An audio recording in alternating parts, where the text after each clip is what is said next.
हमारे गांव में एक महिला थी। वह जिस भी मृत व्यक्ति को स्नान कराती थी उसका परिवार धनवान हो जाता था। मैं इन सब बातों के बारे में सोचती रहती थी कि एक दिन मेरी दादी की मृत्यु हो गई, इसलिए मैंने उन्हें नहलाते समय बाथरूम में एक गुप्त कैमरा लगा दिया। फिर सामने का दृश्य देखकर मेरे पैरों तले से जमीन खिसक गई, क्योंकि वह औरत मरी हुई लोगों के साथ क्या करती थी। हम अपने माता पिता की नौकरी के कारण शहर में रहते थे। पापा की बुआ के देहांत की वजह से हमें आना पड़ा। गांव में मेरी दादी और मेरे चाचा चाची रहते थे। हमें अपने गांव में जाने का मौका आसानी से नहीं मिलता। पापा की बुआ की शादी गांव में ही करी गई थी। गांव के दूसरे मोहल्ले में बुआ रहती थी, जो अब इस दुनिया में नहीं रही थी। शहर जाने के बाद 3 साल बाद हम सब आ गए, ताकि इसी बहाने दादी से भी मिल सके। हम अपने गांव के पास घर पहुंचे, लेकिन मुझे जबरदस्ती जिधर पापा की बुआ मेरी मुझे उधर ले गए। जब हम वहां गए तो रोना धोना जारी था। सारे रिश्तेदार जमा हो चुके थे, लेकिन जिस एक औरत का सबको इंतजार था वह थी मालती। मैंने अपने चचेरे भाई से पूछा, यह मालती कौन है? इस पर भाई ने कहा, यह इस गांव में मरी हुए लोगों को नहलाते का काम करती है। उसके नहलाने से मरे हुए लोगों के घर वाले अगले दिन धनवान हो जाते। अब देखकर बुआ के घर वाले कैसे धनवान हो जाएंगे। मैं पढ़ी लिखी थी, इसलिए ऐसी अजीब बातों पर मुझे हंसी आई। तभी अचानक मालती आ गई। उसके आते ही लोग हट गए। मैंने उसे देखा तो वह 55-60 साल की एक चालाक औरत लग रही थी। मालती मृतक को नहाते समय सभी को बाहर भेज देती है, फिर वह मृतक को नहलाकर बाहर आती है। जब मैंने अपनी दादी से इसके बारे में पूछा तो उन्होंने कहा, अब तक तो यही होता आया है, देखते हैं कल क्या होता है। मुझे फोटोग्राफी का बहुत शौक है। मैं अपने चचेरे भाइयों के साथ खेत में जाती और प्रकृति की तस्वीरें लेती। मेरे माता पिता हम भाई बहनों को छोड़कर शहर वापस चले गए। अगली सुबह मैं अपनी बहन के साथ गांव में घूमने गई और मैं इस महिला को देखा जिसे कल मृतक को नहीं नहलाया गया था। वह बैठी हुई थी। मैंने अपनी बहन से पूछा, सुबह सुबह क्या कर रही है? मेरी बहन ने उस पर कहा, कोई नहीं जानता है कि मालती कहाँ जाती है और क्या करती है, लेकिन उसे इस बात का पहले से पता चल जाता है कि गांव में कोई मृत्यु होने वाली है। हम सब घर वापस आ गए। अभी 1 हफ्ता हो गया। मेरी बहन सही थी। पापा की बुआ का परिवार रातों रात अमीर हो गया और कोई नहीं जानता कि उनके पास इतना पैसा कहाँ से आया। मुझे विश्वास नहीं हो रहा था, क्योंकि ऐसा पैसा अचानक किसी के पास नहीं आता। जरूर उसके पीछे कोई रहस्य रहा होगा। वे लोग यह नहीं बता रहे थे उनके पास इतना पैसा कहाँ से आया। वह लोग कहते हैं कि अगर हम बता देंगे तो यह दौलत हमारे पास से चली जाएगी। एक दिन मैं सुबह खेत में तस्वीरें ले रही थी, तभी सामने से एक महिला मुंह छुपाते हुए गांव की ओर जाती दिखी। मैंने गौर से देखा तो वह मालती थी। मेरी बहन ने कहा आश्चर्य रूप से, आज गांव में कोई मरने वाला है। मैंने आश्चर्य से उसकी ओर देखा और पूछा, तुम्हें कैसे पता? उसने कहा, मालती जानती है। उसे पहले से ही ज्ञात होता है कि आज इस गांव में किसी की मृत्यु होने वाली है। मैंने इस बात को मानने से इनकार कर दिया। भला ये कैसे संभव है? कोई कैसे पहले से जान सकता है कि कोई मरने वाला है? लेकिन इस बारे में भी मेरी बहन सही थी। जब मैं गांव से खबर आई किसी की मृत्यु हो गई, जल्दी जल्दी चलो। यहाँ आकर मैं यह देखकर चौंक गई। गीता, जो कुछ दिनों से बीमार अस्पताल में थी, वह चल बसी। यह सब कुछ मेरी आंखों के सामने हो रहा था। मुझे देखकर हैरान होकर मेरी दादी ने कहा, मीना देख, मालती सच्ची है, उसे पर शक करना गलत है। गीता की बेटियों की शादी शहरों में हुई थी, इसलिए सभी लोग इसका ही इंतजार कर रहे थे। गीता की बेटियां लगभग 6 घंटे बाद गांव पहुंची। दोनों बेटियां आने के बाद कहने लगी, हम खुद अपनी मां को अंतिम संस्कार कराएंगे। उसकी बातों से मालती के चेहरे पर से झलक आ गई।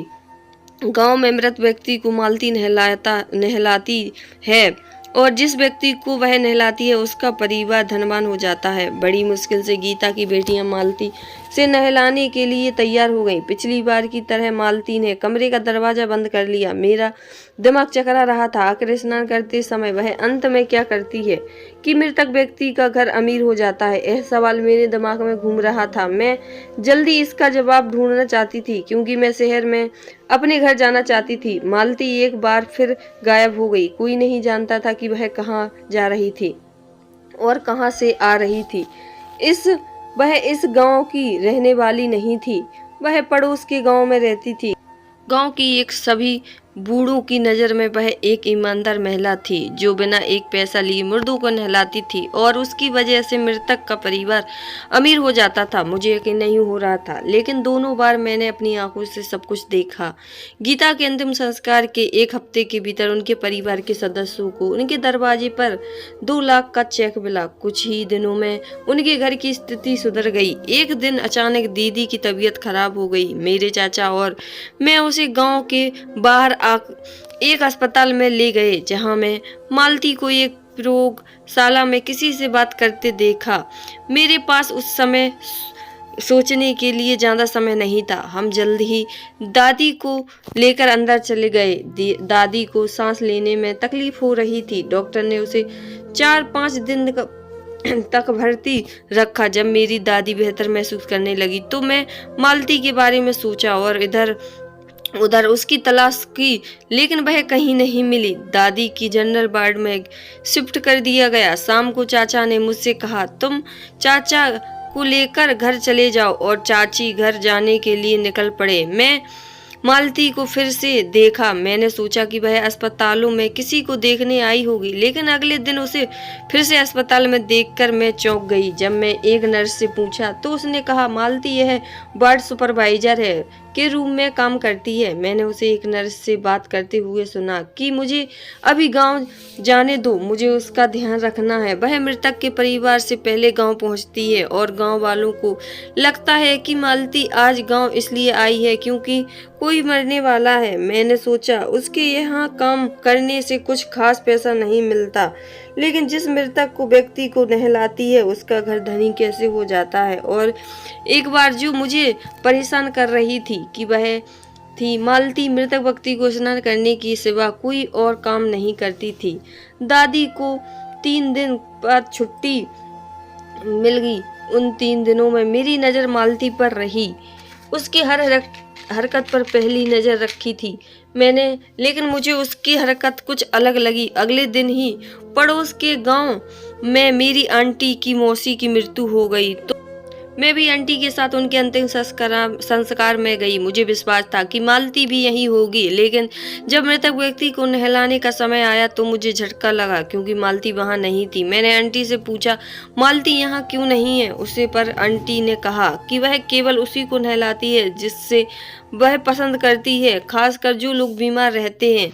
मेरी मौसी बीमार नहीं थी, उसका दिल का दौरा पड़ने से निधन हो गया था। आज मृतक को बाकी महिलाओं ने नहलाया और हम लोग अंतिम संस्कार के बाद घर आ गए। मेरे माता पिता भी हमें लेने के लिए गांव वापस आ गए थे। मैं मालती के रहस्य को जाने बिना इस गांव को छोड़ना नहीं चाहती थी, लेकिन हमारी छुट्टी भी खत्म हो चुकी थी। मैं बिना इच्छा से अपने माता पिता के साथ शहर चली गई। मुझे जाना ही पड़ा। मैं अपने कॉलेज में व्यस्त हो गई। धीरे धीरे मालती ने मेरा दिमाग छोड़ दिया। सब कुछ ठीक चल रहा था। मैंने सोचा भी नहीं था कि 2 महीने बाद मुझे फिर गांव वापस जाना पड़ेगा। बीमार के कारण अचानक मेरी दादी का निधन हो गया। गांव में अंतिम संस्कार के लिए सभी लोग आए थे। अब मैं इस सफर को नहीं खोना चाहती थी। यह घर हमारा था तो मेरे लिए किसी तरह की रोक टोक नहीं थी। किसी ने मालती को नहलाने के लिए अंदर बुलाया। मैं दौड़कर एक छोटा सा कैमरा उस कमरे में लगा दिया जहां दादी को नहलाया जाने वाला था और जल्दी से बाहर निकल आई और कमरे में का दरवाजा बंद कर लिया। हमेशा की तरह मालती आई। 1 घंटे के भीतर उसने दादी को नहलाया। अंतिम संस्कार हो चुका था और मैं देर को वह कैमरा निकाल। मुझे पता था कि नहलाने का वीडियो बनाना अच्छा नहीं है, लेकिन मैं सच्चाई जानना चाहती थी। अब इस वीडियो को साफ देखा जा सकता था कि वह मृतक को कैसे नहलाती है और इसमें ऐसा क्या खास है कि मृतक के घर के लोग अमीर हो जाते हैं। मैं और मेरी बहन देखने लगे, लेकिन वह कुछ तो ऐसा था जो वीडियो को 3 बार देखने के बाद भी समझ नहीं आ रहा था। फिर अचानक मुझे एक कुछ दिखाई देता है। मैंने अपने चचेरे भाई से पूछा, क्या दादी बीमार थी? उन्होंने कहा, नहीं, उन्हें सीने में मामूली दर्द के कारण अस्पताल ले जाया गया था। 3-4 दिन रहने से उनको कोई फर्क नहीं पड़ा और आखिर में उनकी मृत्यु हो गई। मैं आश्चर्य से उनसे पूछा, दादी का कोई ऑपरेशन हुआ है क्या? मेरी बहन ने कहा, नहीं, कोई ऑपरेशन तो नहीं हुआ था। क्यों, क्या हुआ? मैंने उसकी और कैमरा किया और कहा, दादी की लाश को देखो, टाँके के कैसे निशान जैसे ऑपरेशन के बाद टाँके होते हैं। मैं घर में सबसे पूछा, लेकिन सब ने कहा कि दादी का कोई ऑपरेशन नहीं हुआ है। अब मुझे मालती पर शक होने लगा। मैंने वीडियो को ध्यान से देखा। जहां टाँके लगे थे वहां पानी डाल रही थी। अगर उसके दिमाग में चोरी नहीं होती तो वह सबको बता देती कि दादी के शरीर पर टाँके लगे हैं, लेकिन वह चुप रही। मैं मालती को फोन किया और उसे वीडियो दिखाया और उसने पूछा, दादी को यह टाँके कैसे लगे? उस वीडियो को देखने के बाद वह डर गई और बोली, मुझे कुछ पता नहीं, यह पता नहीं ये टाँके कैसे आए। मेरे बहुत धमकाने के बाद वह बोली, मुझे इस बारे में कुछ पता नहीं, डॉक्टर शेखर को पता होना चाहिए यह सब, क्योंकि दादी उनकी मरीज थी। एक बात मैं समझ गई थी कि दादी डॉक्टर शेखर की मरीज थी। मैंने मालती से कहा, तुम मुझे अस्पताल ले चलो, अस्पताल में कहो कि मैं तुम्हारी रिश्तेदार हूँ और मुझे कुछ दिनों के लिए तुम्हारे यहाँ काम कर लगा ले। अगले दिन मालती मुझे लेकर अस्पताल गई। उसने वही किया जो मैंने कहा था और मुझे उनके स्थान पर रख दिया गया। अब मैं देखना चाहती थी कि वास्तव में इस अस्पताल में क्या चल रहा है। मेरे पिता ने मुझे बड़ी मुश्किल से इसकी अनुमति दी थी। मुझे 1 हफ्ता में जो करना था वह करना था। 1 हफ्ते के बाद हम शहर जा रहे थे। पहले 1-2 दिन अस्पताल में अच्छी गुजरी, मुझे कुछ भी शक नहीं हुआ। नवपुर के लोग इस अस्पताल में इलाज के लिए आते थे। इस अस्पताल को शुरू हुए 4 साल हो चुके थे। ये 3-4 दिन बाद डॉक्टर साहब काउंटर के लिए आए, राउंड के लिए आए। उनका चेहरा देखकर मैं दंग रह गई। मैं इस डॉक्टर को कहीं देखा था, लेकिन याद नहीं आ रहा था। डॉक्टर ने एक नर्स से मालती को बुलाने को कहा तो उसने मुझे कहा कि मालती को बुलाओ, उसे जरूरी काम है। मैंने मालती को बुलाकर डॉक्टर के कमरे में भेज दिया और दीवार से कान लगाकर उसकी बात सुनी। डॉक्टर मालती से कह रहा था कि एक मरीज मर गया है और मैं ऑपरेशन थिएटर में ले जा रहा हूँ। तुम गांव जाओ और लाश को नहलाने की तैयारी करो। तुम अपने अलावा किसी और को मत नहलाने देना, तुम्हारा हिस्सा तुम्हें मिल जाएगा।